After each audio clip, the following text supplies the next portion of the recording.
Alejandro, Marissa, what are you guys here for? What do you do? What's Hell's Paradise?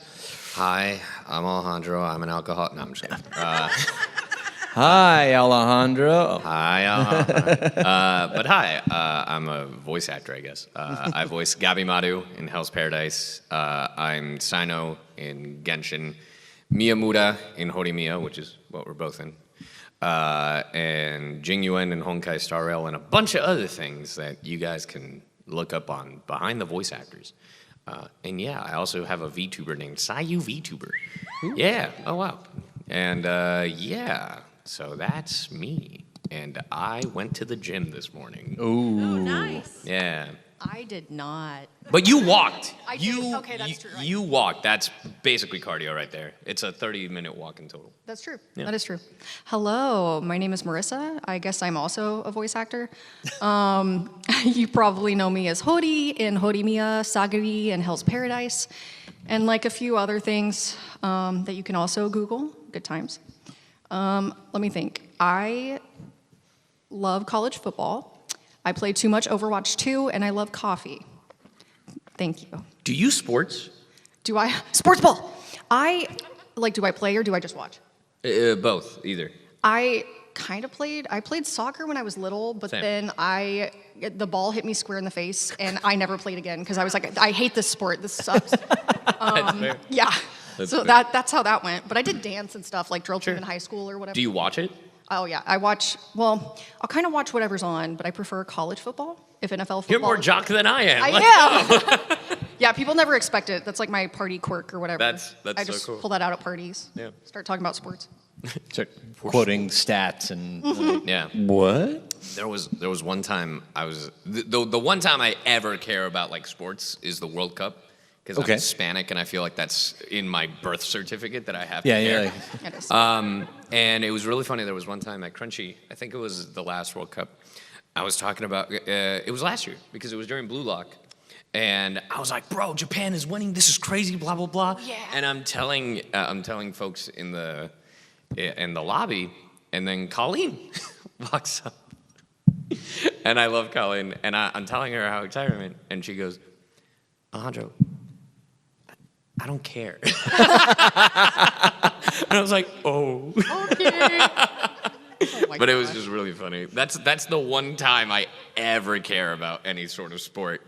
I used to really be into watching basketball and like the Miami Heat, like when I grew up in Miami. I was a real big Shaquille O'Neal fan. So yeah, it's weird because I remember back then it's like my brother would always be like, yeah, the Miami Heat, they're gonna win, and they wouldn't. But nowadays they're like good. Same for the Dolphins, which I'm like, oh. Yeah, that's also weird. How times have changed. You ever just put up 70 points on another team? Sorry to derail the conversation. No, this is your panel. I'm just here to make sure people don't get crazy. All right. So You've already failed because Here we are. here we are. you're the guest. I defer. But yeah, I mean, even though this is a Hell's Paradise panel, you can literally ask a question about whatever. I'm not used to the seating system, so if you have a question, apparently you have to come up to this front row and sit in accordance of when you want to ask your question. So yeah, it could be about Hell's Paradise, Horimiya, voiceover, VTubing, life, is a hot dog a sandwich, literally whatever. So yeah. Hot dogs are actually Wellingtons.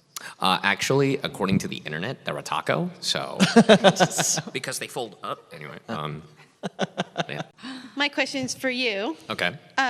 My best friend and I are big Fire Emblem fans, especially Yuri. Yeah. I couldn't remember I had him in Heroes. Oh, that's awesome. My question is, how did you get into Yuri? Because he wears glass, so.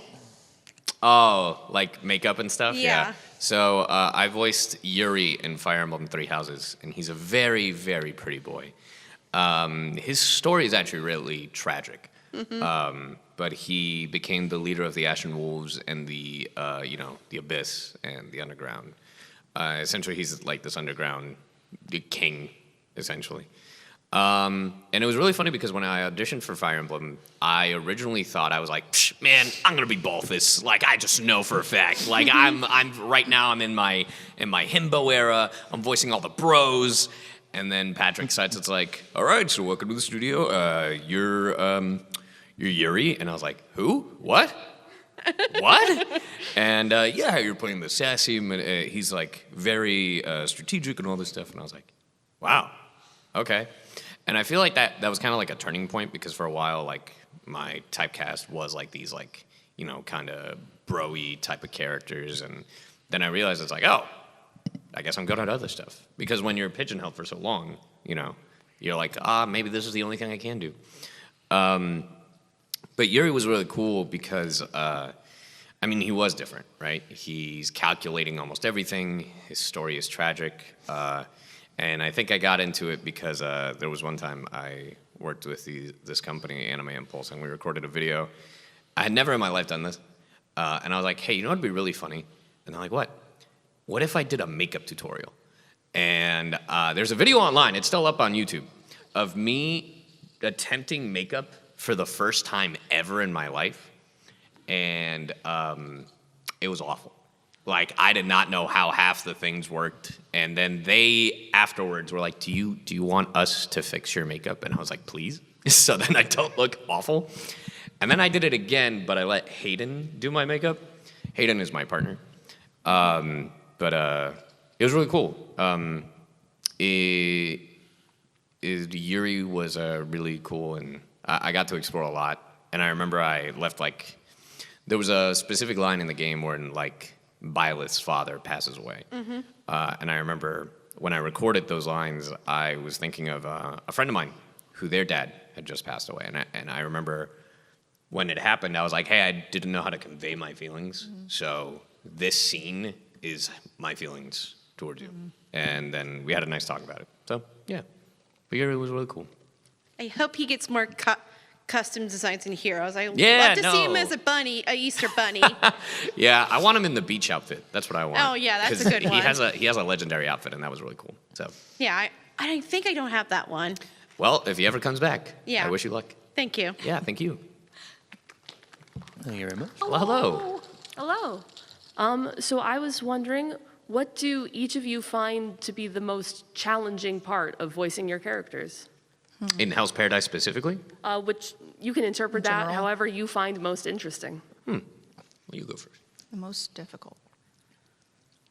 Oh man. Sometimes for me, there are some characters that sit in my higher register, and I feel like my lower register, I have more variety there than I do in my higher register because I have a tendency just to go nasal because that's like the only way I can go high. Sure. And sometimes it's hard for me to maintain that voice for long periods of time.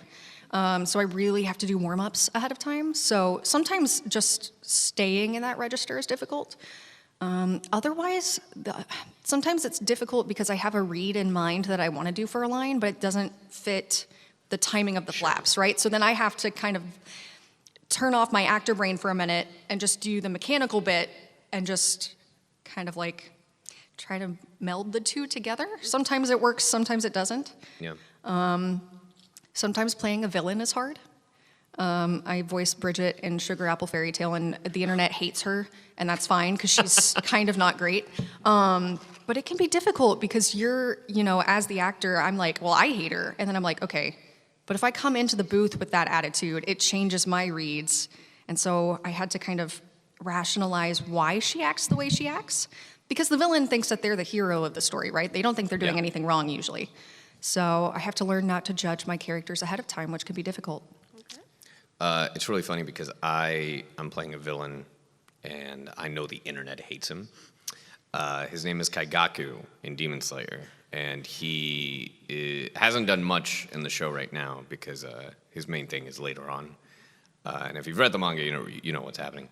But I remember when I got the part, I reached out to my friend who's a YouTuber who was covering Demon Slayer like every week, and I was like, hey man, you know about the show. What about Kaigaku? And he goes, dude, the internet hates that guy. And I was like, good. I'll relish in it. So whenever I go in the booth, because like for season 1, when Zenitsu is fighting the spider, he has those flashbacks, and that's when Kaigaku's first shown, not his face. But the line that he says is, quit clinging on like a patch of mold.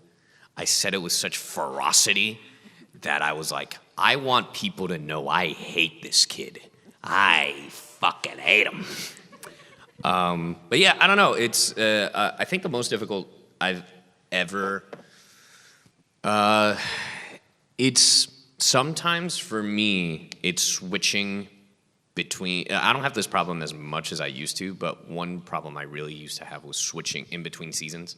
So with anime, we're doing, especially in Texas, we do simuldubs, right? Which is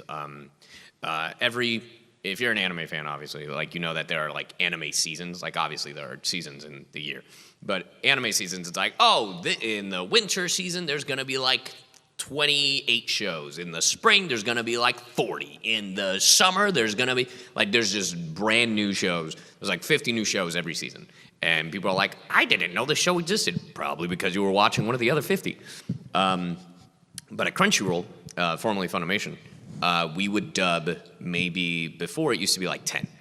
And then it became like 12. And now it's like sometimes 20, like a season. So we're like dubbing half the things. And what I used to have a problem with was I worked on a show called Nambaka, and I was a character named Duno, and he was a prisoner. But immediately after I finished, I was working on 24 episodes, and it was 2 seasons of this, back to back. And then immediately after, I got cast in a show called The Royal Tutor. And I was supposed to be princely. And I was still early in my career, so I was still figuring out certain things. And I remember when I was doing the prince, my director, Tia Ballard, bless her heart, I love her. She was like, that sounded too slurry, like too slangish. Like you just, like you're rough when you're supposed to be this nice cutesy prince or whatever. Can you fix that? And I was like, well, how? Help me.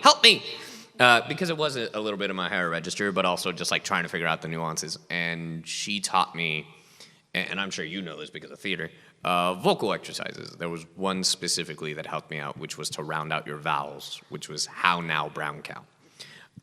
And it would you would go around the vowels, and it would just make you sound more polite. It would help with your diction a little. So I was doing that, the roof of the tongue, that one, and that show helped me a lot more with my diction and being able to like separate. It's like, okay, I can be more myself here. Okay, I got to be a little bit more refined here.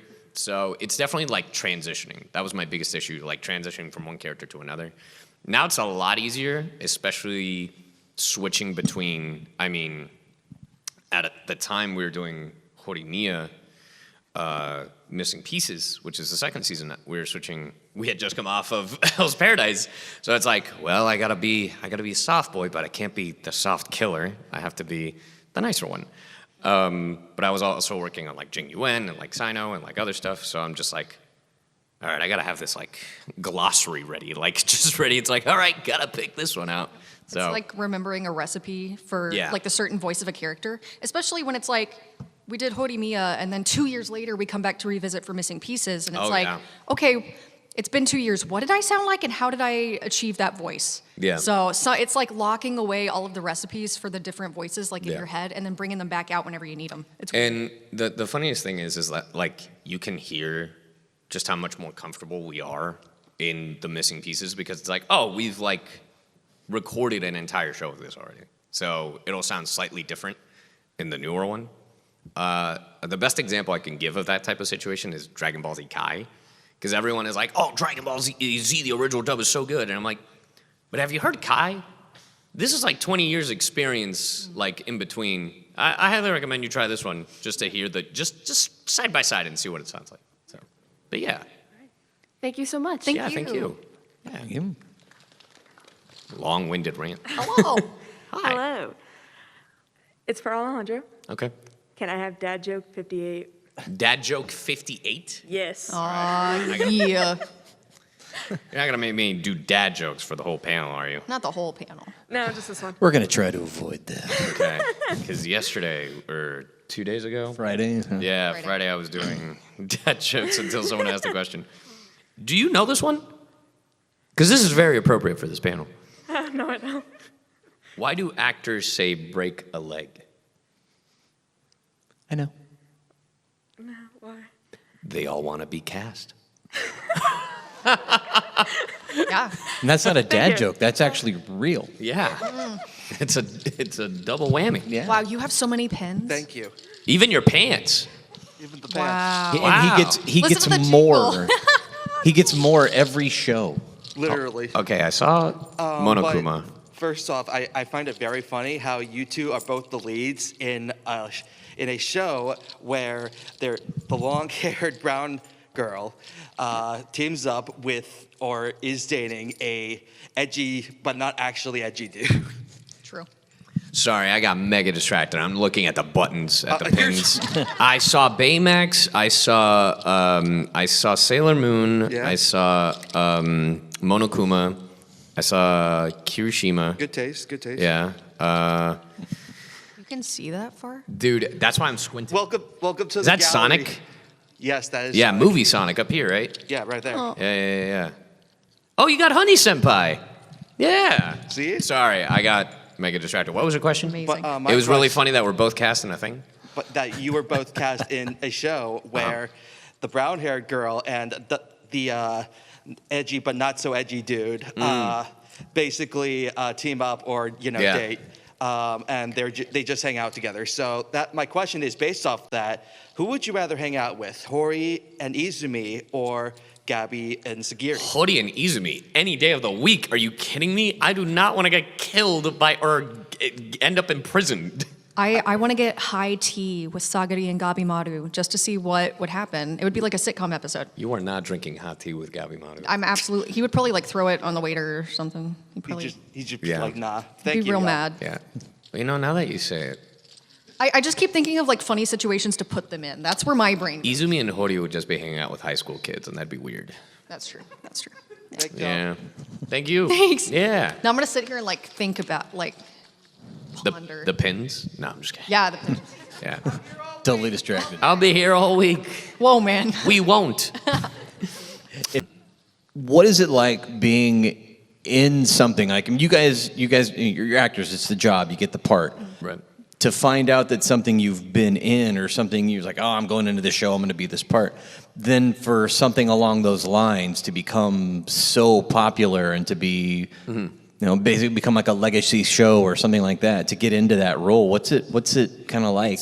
For me, it's funny because it's like there have been few instances. Horimiya was one of those where I was like, oh, this just seems like a cute show. My friend, I remember we were hanging out in the middle of the night one day, and this was before the first one, and he was like, hey, I was like, yeah, you got to read on the show. And I was like, the hell is this show? It's called Horimiya. And I was like, okay, why? And he's like, it's good. And I was like, that's it? It's good. And you'd be really good for the guy. And I'm like, okay. This is like 2 a.m., just randomly. We're like going through my anime list, and he goes, this show? That's the show. You should do it. And I was like, that's not how this works. He's like, you just got to do it. And then literally, I'm not even kidding, like a week later, the audition comes around. And I was like, hey, remember that show that we were talking about?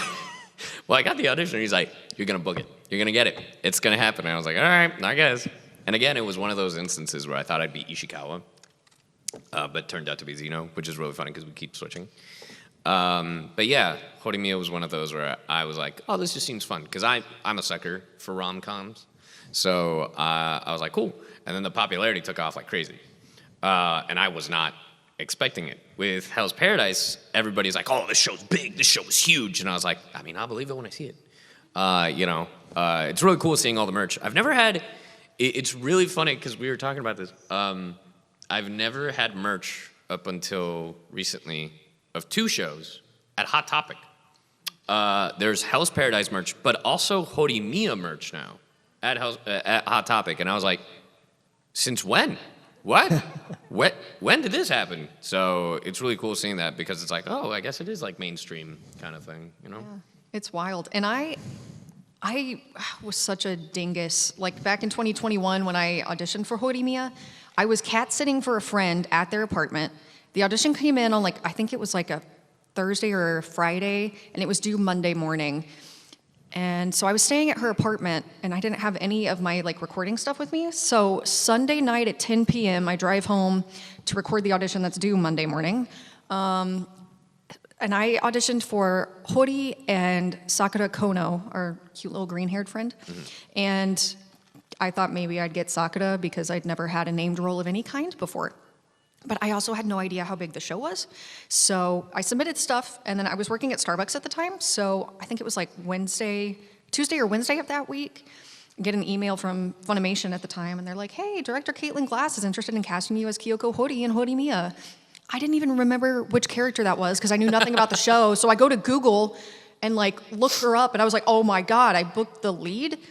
And then I found out Alejandro was cast, and so I looked him up on Twitter, and I was like, oh my God, he has 80,000 Twitter followers. And now he has way more than that. But I was like terrified because I was such a newbie surrounded by all of these veterans. And I had no idea how big the show was. I didn't know that it was based on a manga. I didn't know that there was merch available at the time. So I have like no Horimiya merch because I didn't know. Yeah, it was one of those things where now looking back, I'm like, there was so much I didn't know. Yeah. And it's very funny. Also, it's weird to me that I'm considered a veteran. We started at the same time and Yeah. didn't know it. Like, I'm like, how am I a veteran? I We started know. at the same time, dog. I know, bro.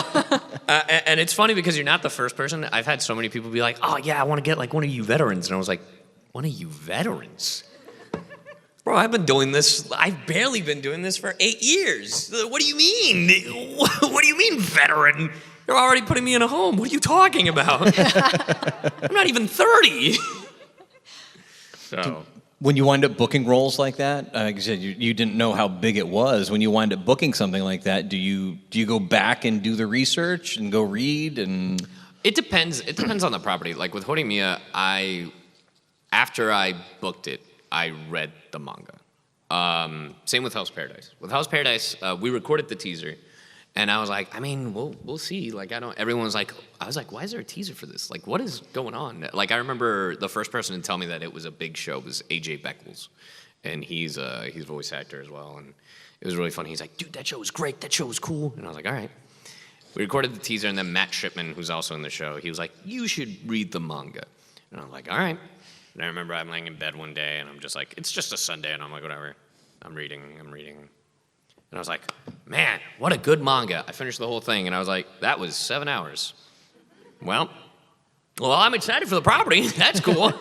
So, but yeah, it's just, I try to do research sometimes, depending on the property, just because it's like, if the material is available, right?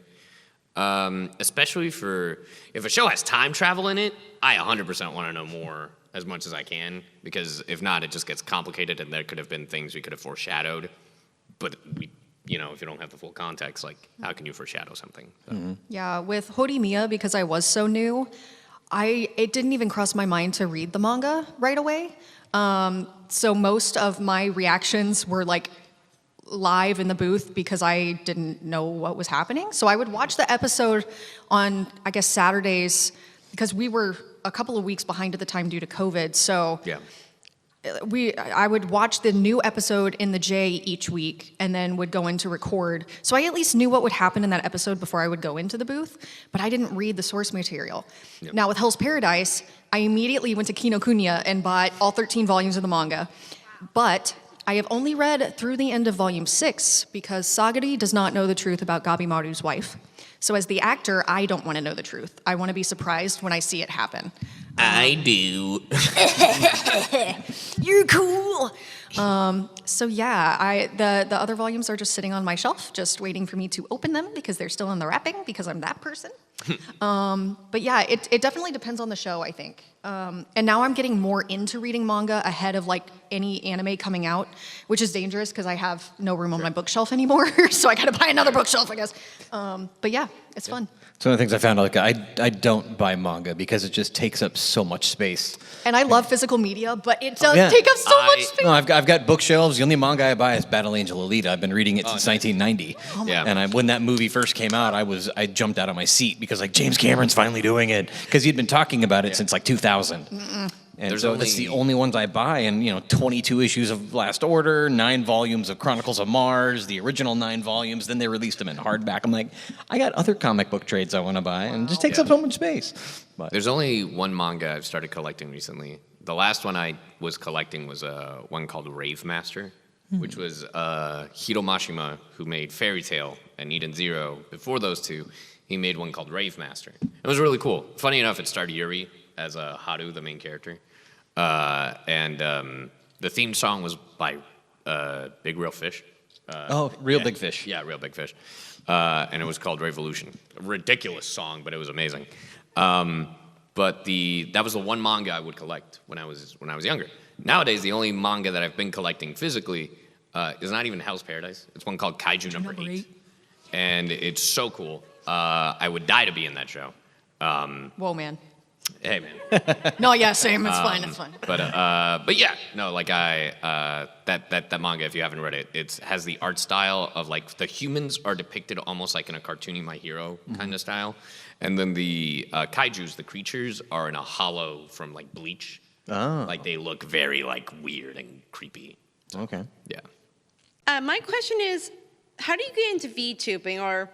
Oh. Man, I was also wondering that. Good Oh, question. really? Let's go. Really? Kinda. I'm just curious. I don't know that I would enjoy it, but I'm curious to know how it all Okay, goes down. while I answer this, if anybody else has a question about anything, feel free to sit in the front row. That's how you have to ask a question.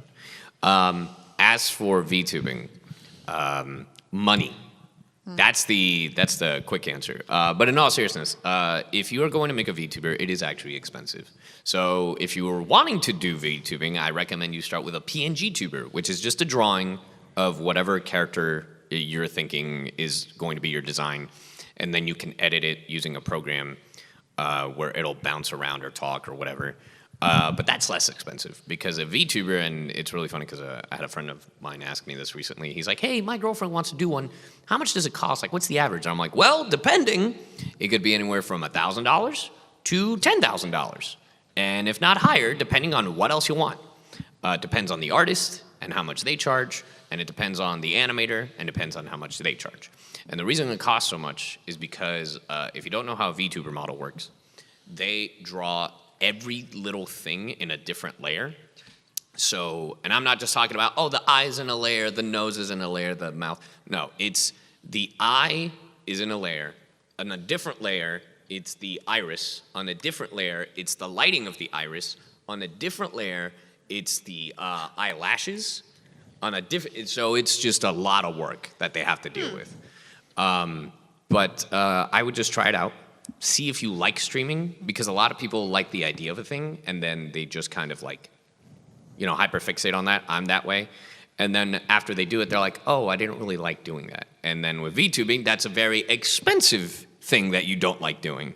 So I recommend starting out streaming. See if you like it. And if it is something you like, then keep going. And there are VTuber options out there that do not cost as much. There's a website called vgen.net. Which is a bunch of different artists that do VTuber models, do Twitch alerts, do like a bunch of different stuff that will happily, that is a little bit more affordable and that kind of thing. But yeah, honestly, it's just a fun thing to do. Like I know a lot of people are like, oh, this is like another job for you. And I was like, yeah, there are like some job things I have to deal with, but like, it's fun. For me, this is the hobby. It was really funny. I got to the point where I think my agent knows about it, like my voice agent. And they're like, hey, Alejandro, so we want to book you for this thing. But just a heads up, if you ever have a stream or anything, feel free to put it in the calendar and we won't interrupt. And I was like, I'll have you know, this is the priority.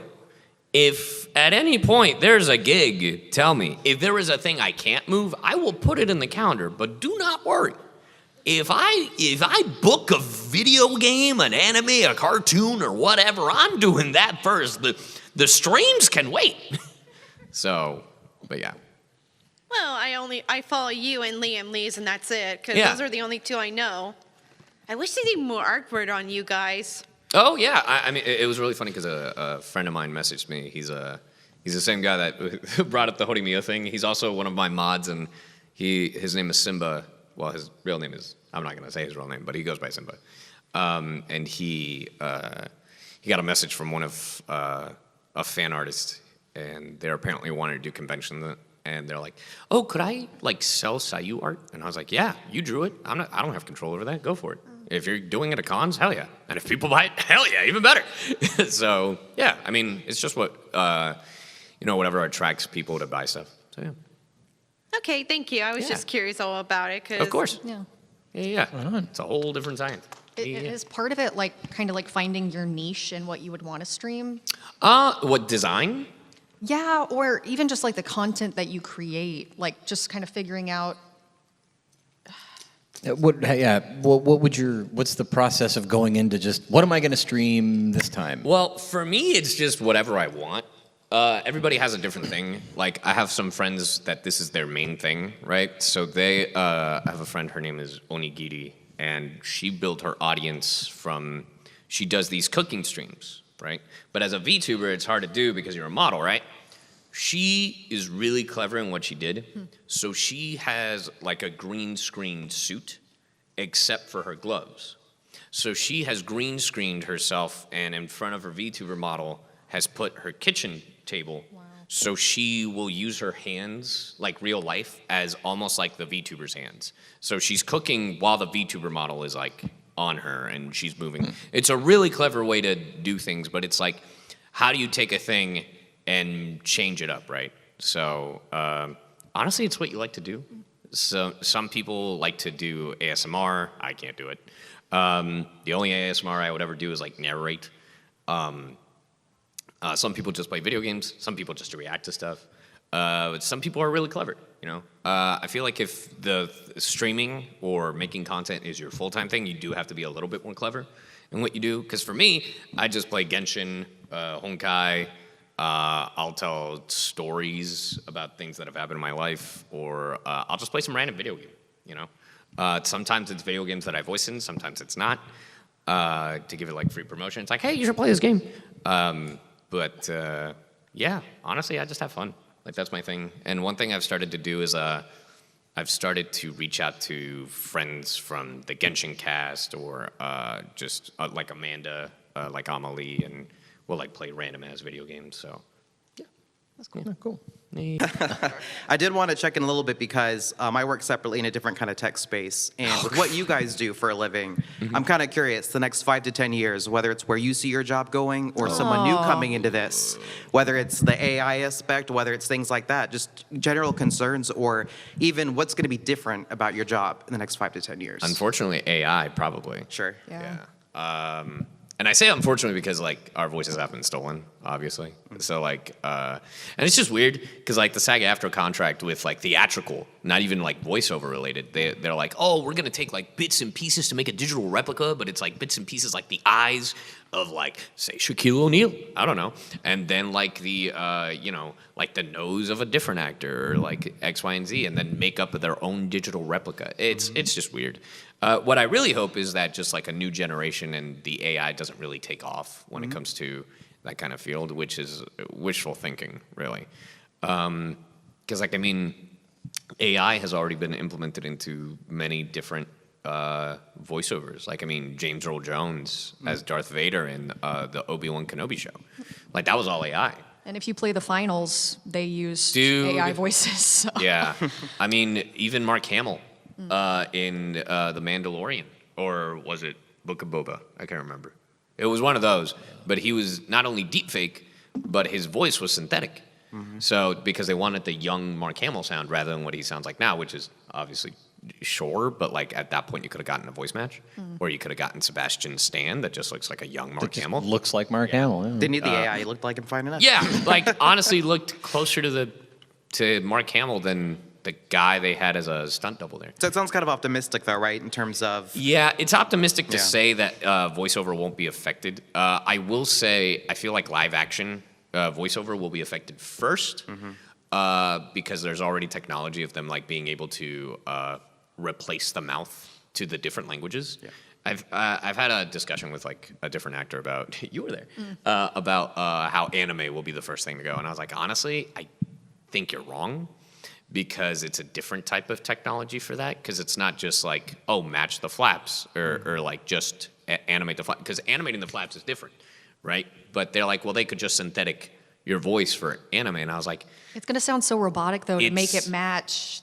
to make it properly. match the exact translation, I think is a little tougher than what ironically is more expensive with live action. But the thing is also, when you watch a live action show, what's the first thing you notice when it's a dub? Like, let's say Squid Game. Just things not matching. Yeah. Yeah. I mean, if you were on TikTok, everybody made fun of the Squid Game dub. Or the right? localization art when it seems like, oh, that's a weird way to Yeah. say that. Yeah. But, the optimistic in me is seeing a new wave of actors being able to do the thing, right? And slowly but surely, you're already seeing that. I mean, even though I'm considered a veteran, I am technically the newer wave Right. of actor, right? But then you have people like Ryan. You have people like Ryan. You have people like Ben Balmaceda, who's like taking off. You have Nazi. You have AJ Beckles. There's like a bunch of new actors like already coming up, and then in like 5 years, I'm not going to know any of them. Like I don't know half of them right now. So, but thankfully, most of them seem pretty cool. So I that's my appreciate hope. that. Thank you very much, you guys. Thank you. Yeah. Welcome back. Welcome back. Hello again. Hello. So I was wondering, given your guys' past experiences working together, going into projects in the future, I know looking at scripts, you don't always see the other person's lines. In cases that you might be able to, do you ever kind of draw on your past experience with the other person and think, oh, they might say this line that way, and does that influence how you say your lines? All the time. Yeah, it definitely helped with coming back after 2 years for Hori Missing Pieces. Because there were so many lines, I was like, I can already picture how he's going to say that, so I should probably deliver this like this so that it'll be funny. Yeah. It was really helpful. Yeah. For Hell's Paradise, it was like a little different because the characters were different, right? I mean, not only was it wasn't just monotone, it was like angrier. You're laughing, which means you probably did order Starbucks. But Sagiri is so much more, monotone isn't the right word, No, but calmer. stoic, Right, yeah. yeah. Which is really funny because I've dealt with the same thing with a different character. I worked on a show called The Irregular at Magic High School, and I'm Tatsuya Shiba in that, and he is stoic. But it's like, you can't just say the line like this the whole time. You have to make it a little interesting, right? Because if not, people will be like, oh, right, they're talking. There's a fine line between stoic and boring. Yeah, but definitely with Horimiya, it was super helpful. Like having worked with the previous season with them on it, so it's like, oh, okay. And obviously, like whoever goes first, has to deal with that. The second person doesn't have to worry about it because they usually have the English in there already. So, but yeah, it definitely does help, which is really funny because I didn't think a second season of Horimiya would happen, so I'm glad they did it. I'm still waiting for my OVA of Sota getting his 10 years after. Dude, that's what I'm saying. I was That's like, how what it do you should mean we have don't see ended, that in my animated? opinion. But what we got was cute, I guess. The same ending It's from fine. the perspective it's fine. of Hori, It's fine. I suppose. But yeah, Thank you so much. Thank yeah, you. thank you. One more. Hello. Make it a good one. Marissa, who do you main in Overwatch? Oh, Lord. Okay, so. No pressure. Yeah, I know, right? Mercy, of course. Okay. Yeah. kidding. I don't play Lucio, Moira, Baptiste, and Zenyatta. And then I can't, because I'm on controller, right? Like I'm on my PS5. So I can't aim well enough to play Ana, even though I'd gotcha. like to. If I'm playing DPS, it'll be Sombra. Sorry, I'm that person. I don't play tank. I don't. Which It's one bad. is Zenyatta? Is that the? He's the little Oh. monk with the What orbs. is the? Who's the buff pink-haired one? What's her name? She has like the gravity. Oh, it is Zarya. Zarya. Yeah. When I played Overwatch, it was between Zarya and Junkrat. Yeah, Junkrat's fun. It's just because I'm bad at the game and I'm like bang, bang, bang, bang. Pew pew. Yeah, those are my mains. I got to meet Mercy's voice actor Lucy Pohl like awesome. several years ago. She came to Dallas, so I got a little Mercy Funko and I brought it up to her and I was You own a Funko. No, I'm just you're kidding. really cool. Yeah, good Yeah. And times. then, Heck yeah. do you guys have any inspirations for voice acting? For voice Like acting? anyone you looked up to before you started? Or Yuri currently? Lowenthal. Wait, really? No. Oh. Well, no. Look, I love Yuri. But funny enough, and I don't even think I've told her this, for me, it was Jesse James Greeley. One of the things that really inspired me into voiceover was this show called Kenichi the Mightiest Disciple. And thank you. It's a great show. And hearing Jesse do voice Kenichi in that show was incredible. Because Kenichi is, mind you, this show is obviously a product of its time where it's like very fan servicey. But like, if you look away from the fan service, you get a really cool martial arts show. It was like Karate Kid the anime, really. And because this kid is learning the different types of martial arts. He's learning Muay Thai, Jiu-Jitsu, Kung Fu, Karate.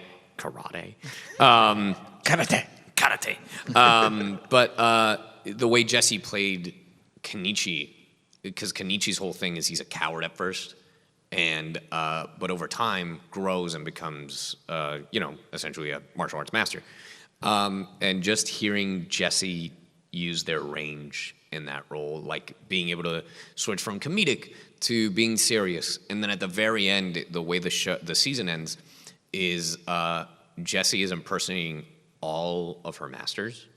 So she's doing an impression of Sabat, doing an impression of Sunny, doing an impression of Trina, doing an impression of Kent Williams, just like, and even R. Bruce Elliott, like just doing impressions of all these different characters. And I was like, that seems so much fun. And I absolutely adore that show. It's honestly one of my favorite anime. Like, it's between that, Full Metal, and Steins Gate. So. For me, the first anime I ever watched was actually when I was in college, and it was Soul Eater. That's a good one. Yeah, Soul Eater is like, that's what got me hooked on anime, I guess. But I remember, because I was an on-camera actor and a theater actor, and I remember watching Soul Eater and hearing Brittany Karbowski as Black Star, and it kind of blew my mind, because I was like, wait, that's a girl voicing a boy? Like, that's a thing that's possible. Yeah.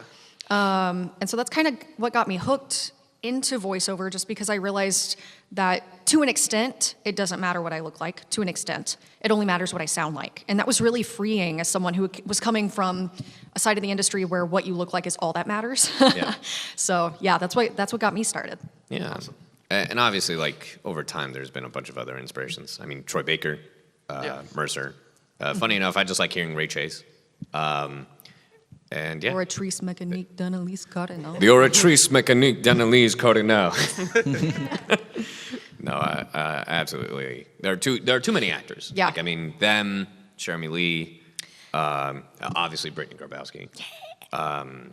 Yeah, there are too many. So many. There's Yeah. too many talented people. Colleen. Yep. You know. Caitlin Glass. Yeah, that was the other one I was gonna say. Yeah.